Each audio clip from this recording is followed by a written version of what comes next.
definitely a fight to be in here. In this garage, you sort of realize that. Last night we were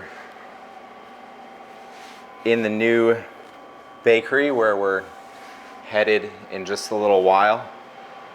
Today is interesting in the sense that it's kind of the last full run here and the first partial run there. It's that transition point. And in setting up the place over there, I guess it's the first time I realized what it's like to be in a place that's been designed to be a bakery from the ground up. You don't have to turn on a special motor to get the power to your devices. That thing humming in the background that I hit the button on the wall, that's just one of many, many tricks, really, like to get this place to be a bakery. I'm also paying attention to all these like little things I didn't care about, like how loud my stuff is. I turned on the new mixers in the new bakery and,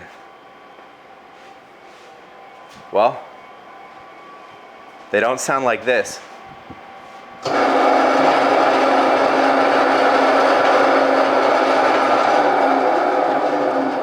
Kind of used to everything being deafening. So like something that's not supposed to be loud, like this dough sheeter, which is supposed to go, I mean, not like that. So that's kind of what prompted me to get these replacement parts for this thing, because it's actually moving with us. One of the few pieces that is. Today is literally the last day of its service here. Like if you make croissants and get them all ready, you know, they're in their final form factor. When they're on the table, they're quite small. And the next step of their life is a little bit more cold fermentation until you're ready for the final proof, usually overnight. Well, between that time overnight and that final proof, they're essentially small the whole time. One trick you can do is, if you have a reliable cooling source, you can put them very close together on a sheet tray to optimize for space. So I can put like, say 40 pain au chocolat on a sheet tray that are almost touching, but they're way too close to bake together that way. If you leave them in that state through the bake, then they'll all kind of merge together. Well, actually, there's 49 chocolates on this one tray.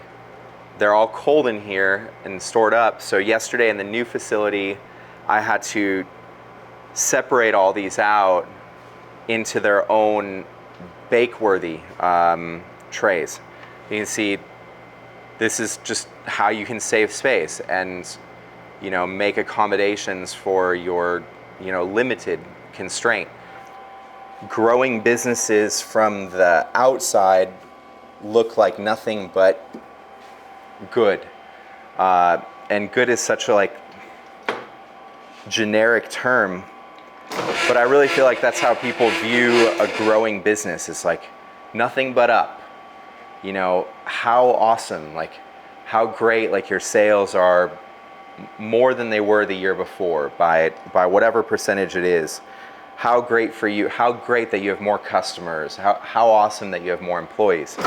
And I mean, those things are good things, but the conversation that's like not happening around all that is the difficulty of growth. The difficulty of having this original 500 square foot garage and not being able to afford that new space, nowhere near being able to afford that new space, like not even making a profit actually out of this garage, but growing to the point that you need more than what this garage has to offer.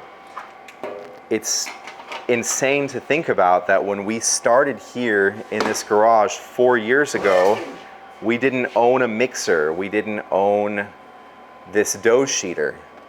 I think a lot of people look at our company now and think of it kind of in the ways that I looked at more developed bakeries 4 years ago. Like, we were there not that long ago in this space, and then this space had to transform into something that was a viable business, because the space that we're moving into could not possibly happen if we weren't already a viable business. Growing means that now, instead of making 10 sheets of croissant dough, you got to make 20, and you're still doing them all completely by hand. So to make 20, now you're working 20 hours a day. This bakery is now more than triple the size as when we started. Yet financially, it made sense for us to build onto our garage, which we could do legally here with permitting and construction, and do the work ourselves, than to take on the 6-figure investment that we're taking on right now. We know what we need to do over the next 6 months to a year, over the next 2 years. We know roughly what we need to do over the next 3 years to maintain a growing business, because we've been a growing business since 2017. And so you kind of learn how to ride the wave, and you learn what you're able to do and what you're not able to do capacity-wise, except you're constantly challenged to basically leap beyond what you thought your capacity actually was. We're about to move into the facility that we would have dreamt up 3 or 4 years from now, had we just done it on our own natural, organic timeline. And yes, we've taken on some debt, but not all debt is created equal. And at some point, you've got to like take a bet on yourself to some extent, small, large, whatever. The size of the bet, I think, is determined mostly by where you're at. Like, I think there's times where you can bet small and it's great, and then there's times where you got to bet a little larger. And I think there's even times where it's you take a bet or you're done. Like, either take this bet or shut down. But you know, all it takes to start something like this is a Dutch oven or two, honestly. Making loaves for your friends, family, your community, just little by little, and growing up from there. I mean, we know, we've connected with several bakers that just bake loaves in Dutch ovens and just like cycle through their home oven. But a lot of people will start with Dutch ovens, mixing in their home. You don't have to obviously have a dedicated space, just do it where you're comfortable. If that's at home, in a kitchen, a commercial kitchen that you share, a friend's kitchen, do it there. And then once, like I said, you'll kind of know. Just listen to yourself, if your mental health is suffering, see where you can get more efficient. You know, mental health is suffering because you're not sleeping or you're not getting the things that you need in your day or life. That's the time to start looking at what can I automate or what can I make more efficient. Like, so if cycling through Dutch ovens is like not economical anymore, then you're gonna wanna think about getting the next step, which is probably like a Rothko oven or one of the smaller ovens that will fit in your kitchen. You don't, like I said, need a dedicated space. A lot of people have those in their just home kitchen. Or, you know, maybe you're like, cause this can be very isolating. Maybe it's time for you to just move to a, you know, shared kitchen space or a shared bakery space, or go to your local bakery and say, hey, is it cool if I come here and bake some bread on your off hours or something like that, you know? So now we're in this like next level, and it's never comfortable. I will say this, it's never comfortable to take the next step. So if it feels a little like crunchy in your soul, then you know that's probably the right next step. Like if you feel like it's right, but also it's really uncomfortable, that's the next step to take.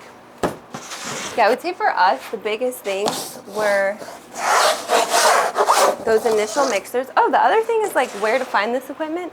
You don't always have to buy brand new.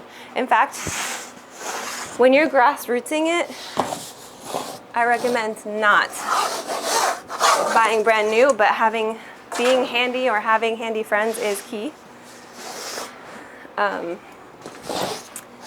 Because a lot of the initial equipment we bought, and even some equipment we're taking with us, is we actually bought on auction, and some of it didn't work when we bought it, but we fixed it up and refurbished it. A lot of that older equipment is honestly better made than some of the newer equipment. Obviously, there's like trade-offs, right? There's no warranty on an old mixer, or nothing to protect you against it breaking again, but they're very sturdy, you know?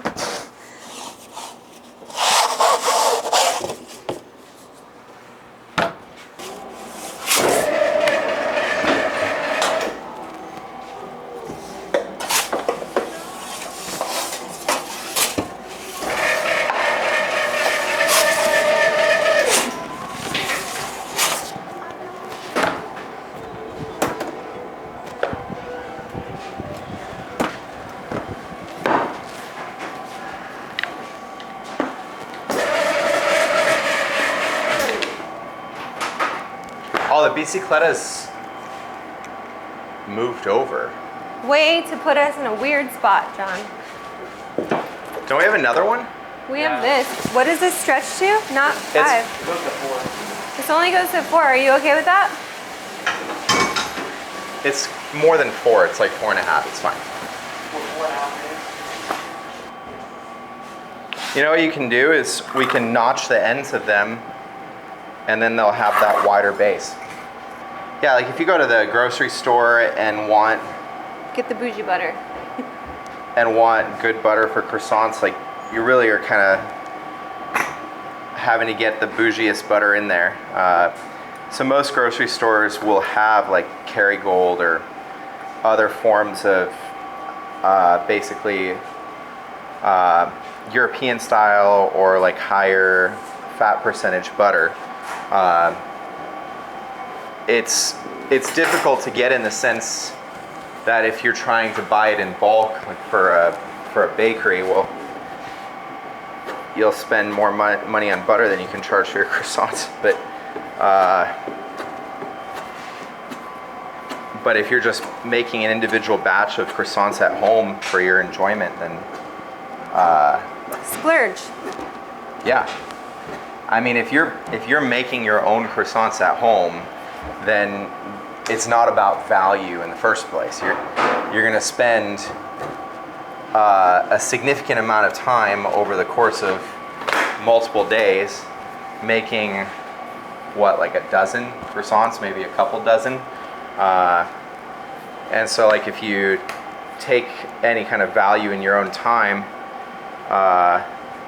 over the course of those few days and then divide it by the amount of croissants that you yielded, you're not there for like economic value, really. So you might as well splurge on the butter. Croissants are usually made out of a high protein bread flour, and I guess it's sometimes not always thought about because you think, oh, it's like a pastry, so does that mean that it's you need pastry flour? Well, all pastry flour really is kind of like reject flour, if you will. Like I shouldn't say reject, because there are certain baking applications where you don't want strong gluten development. Like when you make a cake, you don't want a chewy cake. So pastry flour makes a lot of sense for cakes, because if you use a high protein flour, then you're going to end up binding gluten together, and you'll have a tougher chew to your cake, similar to bread. But when it comes to croissants, they are way closer to bread than they are to a cake. And you need the strong gluten when you laminate with butter, because that's all the strength that you have in the dough. And you know, the way that you make a croissant soft and have a beautiful texture is through layering butter in, not through just having a delicate, like, sans gluten development crumb. So where cakes have like mixed in butter into the batter, croissants have layered butter into the dough, and that dough itself has to be strong to hold up when it rises. Otherwise you just don't end up with that beautiful kind of open, airy honeycomb at the end, which is really, at least for me, like as a croissant maker, it's what it's all about. Your final croissant's not supposed to be dense.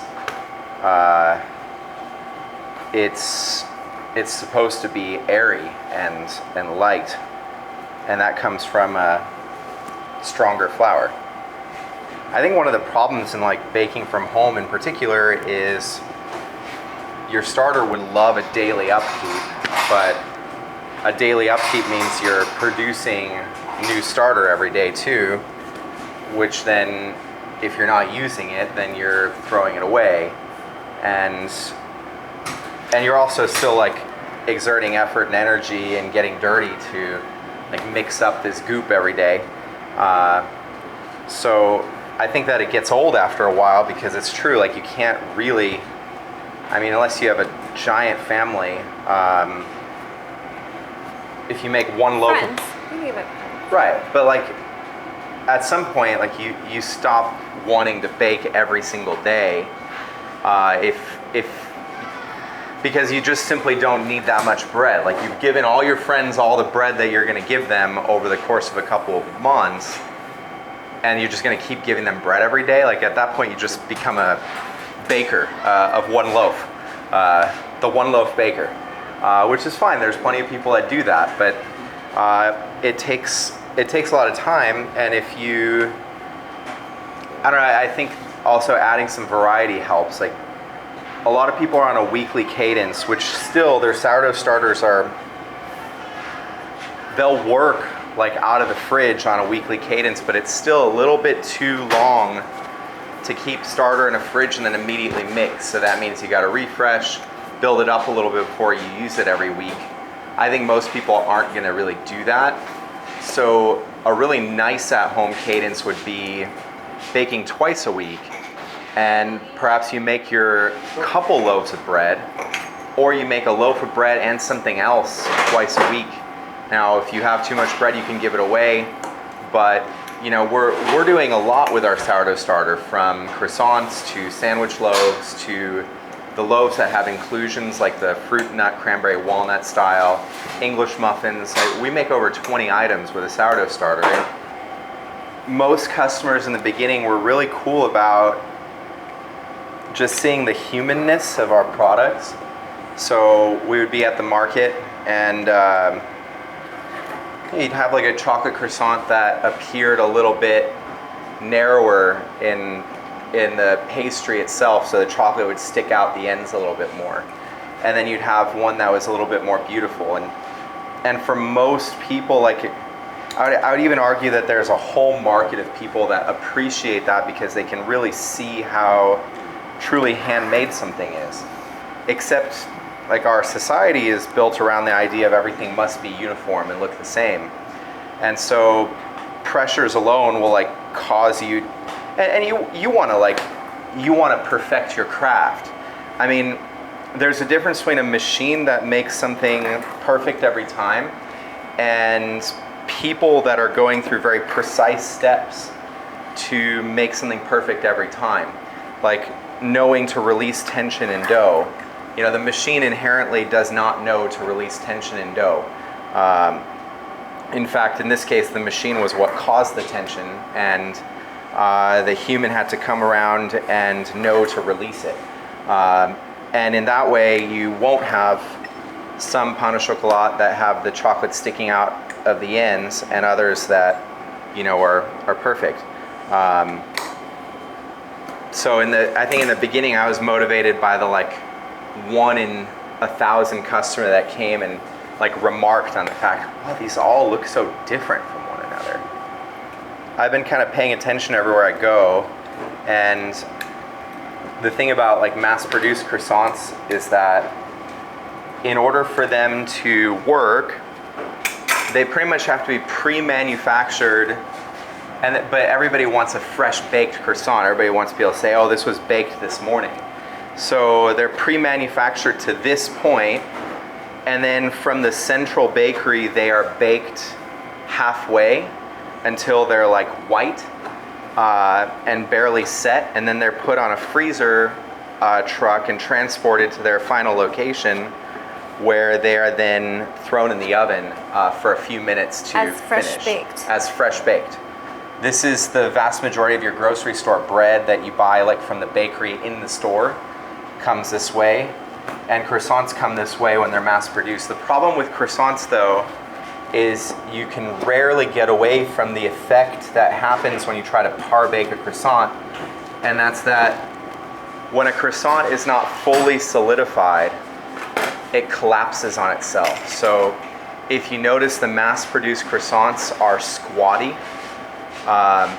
They're not layered above, like they don't have a rounded top, the chocolate croissants. They're more like a flatter top and just squatty in general, because when they're coming out of that half-baked state, they're not solid enough, and thus the whole structure kind of collapses. So it's interesting that like most people don't know that and just will inhale the, mind you, $3.50 croissant when ours are barely more expensive for the amount of detail that we actually put in, you know, into them. It's interesting. Like croissants take so much more effort.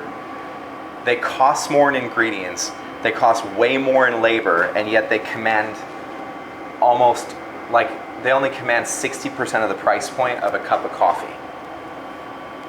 How does that make any sense? I've spent 3 days to make them, and I'm not milling the flour in that 3 days, you know, like, so like apples to apples, it's like brew a cup of coffee and put some milk on top, spend less in ingredients, fractional in labor, but command twice the price point for it.